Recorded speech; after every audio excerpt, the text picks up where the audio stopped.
continuando sobre as escolas que fundamentam o direito internacional público, a terceira escola a ser observada é a escola do positivismo objetivo, ou seja, aquela escola que está em contraposição à escola voluntarista.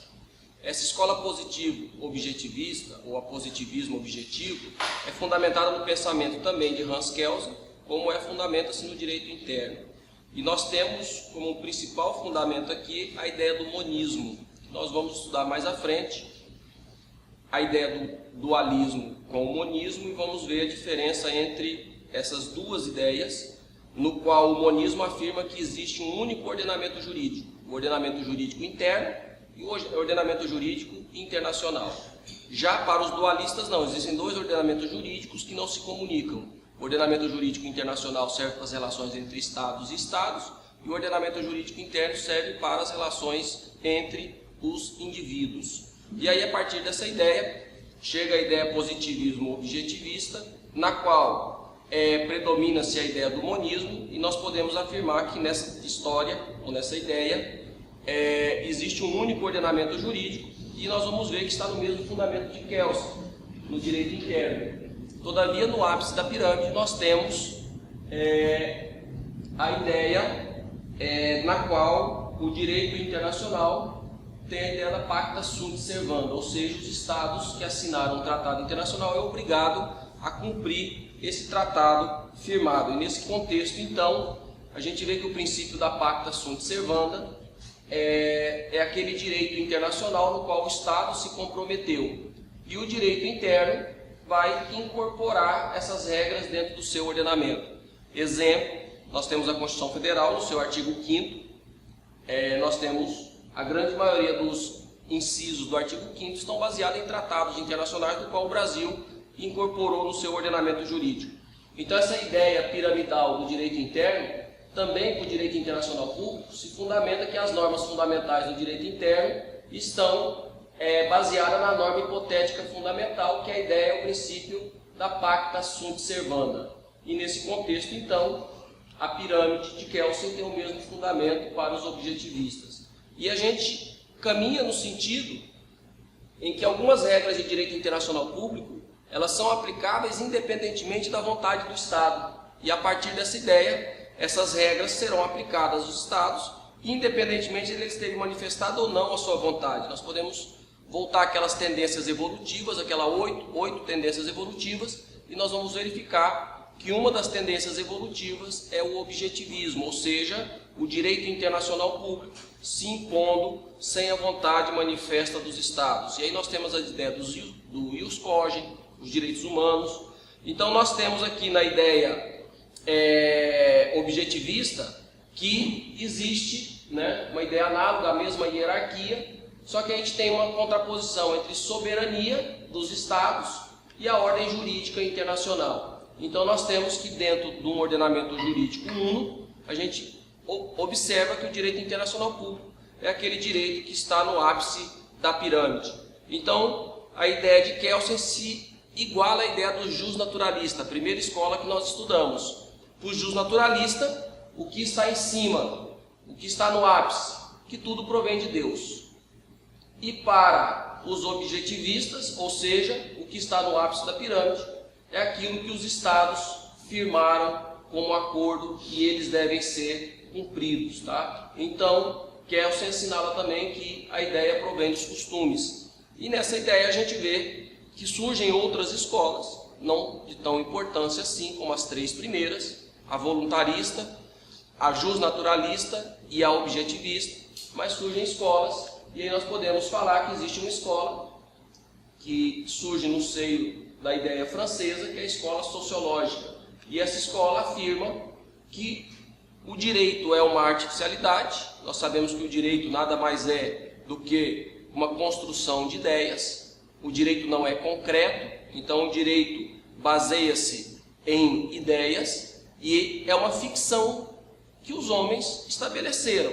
E a partir dessa ideia a gente observa que a escola sociológica fala que essa artificialidade jurídica, ela inicia-se então no século XVI, decorrente do invento humano. E nós temos que tudo que foi criado nada mais é para atender a solução de problemas do ser humano. E nós sabemos que o direito foi criado para isso. O direito nada mais é do que regras colocadas para atender à vontade do ser humano. Então, o direito nacional é artificial, bem como o direito internacional também é artificial. Então, essa escola tem essa ideia, mas talvez não tenha uma razão importante de nós estudarmos, mas para conhecimento de fundamentar essas ideias, tá? Então, nós temos que podemos trazer algumas questões interessantes sobre o direito internacional público, então, e os seus fundamentos. Nós sabemos, então, que o fundamento do direito internacional público está baseado em normas cogentes, como todo direito baseia-se em regras cogentes. Nós temos a ideia que se falava de uma inexistência positiva do direito internacional público, essa ideia está superada, e nós temos outros autores, então, que está com essa ideia, né, como Spinoza, que afirma dessa inexistência positiva do direito internacional público. Então, essa escola também não tem a sua razão de ser. Então, alguns autores, isso há tempos atrás, como Hobbes e Austin, afirmavam que o direito internacional público se assemelhava a uma moral. Então, nós sabemos que o direito internacional público não tem imperativos e nem soberanos. O direito internacional público ele é construído, como nós vimos nas primeiras aulas, em um ambiente no qual não existe hierarquia, existe então uma cooperação, uma coordenação entre os Estados, e está muito além do que afirmava-se lá no século XVI, por aí, que o direito não passava de uma moral. Então, para nós, sabemos hoje que o direito, sim, ele tem a sua coercibilidade, que é a característica do direito. Então, o direito internacional público também tem essa coercibilidade. Para outros autores, o direito internacional público não se passava de um direito imperfeito. Né? Por que imperfeito? Porque nós temos alguns problemas com o direito internacional público, como, por exemplo, a sua aplicabilidade. A aplicabilidade do direito internacional público carece, o direito internacional público, de uma efetividade da sua aplicação. Então, por quê? Porque se falta a questão da última tendência evolutiva, que é a questão da criação de tribunais, ou seja, a jurisdicionalização do direito internacional público. Então, nós sabemos que determinar o fundamento do direito internacional público é revelar de onde ele provém, de onde vem a sua legitimidade e de onde provém a sua obrigatoriedade. Então, nós podemos adotar, principalmente, duas teorias das quais nós vimos, duas teorias que são importantíssimas, a voluntarista e a objetivista. Então, nós temos que o direito internacional público, em muitos momentos, a gente vai fundamentá-lo no voluntarismo, e em alguns momentos nós vamos fundamentá-lo no objetivismo. Tá? Os voluntaristas, na sua grande maioria, a gente viu quando o direito internacional público começa com essa ideia voluntarista, se a gente voltar lá no histórico, a gente vê principalmente com Francisco Soares, né, esse começo da ideia do voluntarismo, e a partir daí a gente vê o desenvolvimento, principalmente a partir do século XVII, no qual o direito internacional público então tem essa estrutura de ciência. E a gente vê em determinados momentos que o direito internacional público precisa então, em matéria de ius cogens, direitos humanos, a ideia objetivista. Então, para o voluntarismo, o direito internacional público tem a sua obrigatoriedade simplesmente naquela ideia de vontade. A vontade de quem? No direito interno é do legislador. No direito internacional público, essa vontade decorre da vontade dos Estados. Quando eles sentam e quando eles assinam os tratados internacionais. Então, o direito internacional público, para os voluntaristas, ele tem o seu fundamento na vontade, seja ela expressa, seja ela tácita dos Estados. Expressa quando firma tratados internacionais e tácita na formação dos costumes. Que nós estamos falando aí de dois grandes sistemas, como nós falamos lá atrás. Nós temos no direito internacional envolvido os estados que provêm do common law e os estados que provêm do civil law. Então, os estados que provêm do civil law, a vontade é expressa. Os estados que provêm do common law, a vontade é tácita, ou seja, principalmente a formação dos costumes. Os voluntaristas dão ao Estado uma soberania exacerbada. Por quê? Porque o Estado é que vai assinar o tratado internacional, manifestando a sua soberania. A partir dessa ideia, então, nós sabemos que a vontade soberana dos Estados é que prevalece para os voluntaristas. Então, nós temos aí que eles minimizam, interesses comuns da humanidade, ou mesmo erradicam até o próprio conceito do que nós vimos lá no início de comunidade internacional. E aí nós podemos observar que nos princípios gerais de direito, principalmente dos direitos aí no direito internacional público, bem como os costumes, a gente vê que os Estados não são obrigados a participar de um tratado do qual ele não participou da sua formação. E a gente volta à ideia, então, da Pacta Sunt Servanda. Então, os voluntaristas dão essa exacerbação à ideia de soberania do Estado, e o Estado, então, manifesta a sua vontade, firmando ou não os tratados internacionais. Os voluntaristas têm a sua base principalmente nos positivistas. Por quê? Porque nós vamos transformar direito consuetudinário em direito convencional. Então, com a assinatura dos tratados internacionais, nós estamos transformando o direito que não era escrito em direito escrito. Então, estamos fundamentando principalmente nos positivistas. Isso decorre sempre do consentimento ou da vontade do Estado, baseado principalmente no consentimento mútuo dos Estados, nessa sociedade internacional, no âmbito da sua coordenação.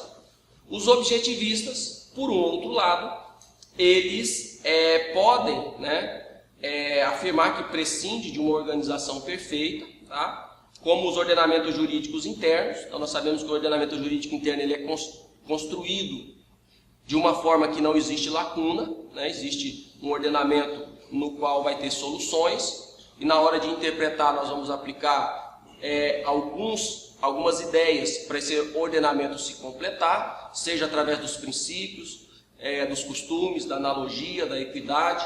Então, a partir dessa ideia, o direito internacional público tem uma racionalização, e aí nós vamos ver um monopólio, então, dos destinatários dessa ordem jurídica, e que eles precisam, então, salvaguardar alguns valores, principalmente os valores da comunidade internacional. E esses valores, então, os objetivistas, eles mitigam, muitas vezes, a ideia de soberania, chegando até o papel de negar a vontade dos Estados na criação do direito internacional público. Então, algumas regras, elas são impostas para os Estados, independentemente da sua vontade. E aí a gente pode pegar algumas regras, como por exemplo, de ius cogens, de direitos humanos. O Estado, mesmo não participando da assinatura do tratado, ele não pode dizimar parte da sua população, ele não pode utilizar determinadas armas, utilizar de força demasiada, enfim, regras que protegem o indivíduo contra o Estado.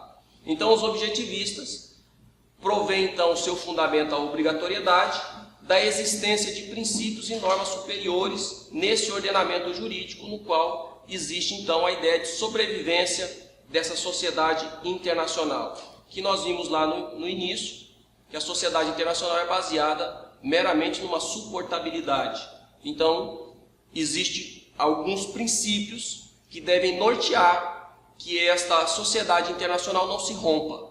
E aí nós temos a ideia de paz, segurança internacional, nós temos a ideia de não utilização de armas nucleares, enfim, nós temos que preservar a humanidade, alguns valores, alguns princípios em decorrência do direito internacional. Então, o princípio do direito, em direito internacional público, nós temos a ideia na Pacta Sunt Servanda, que é o critério formal, então, para diferenciar de outras normas de direito internacional.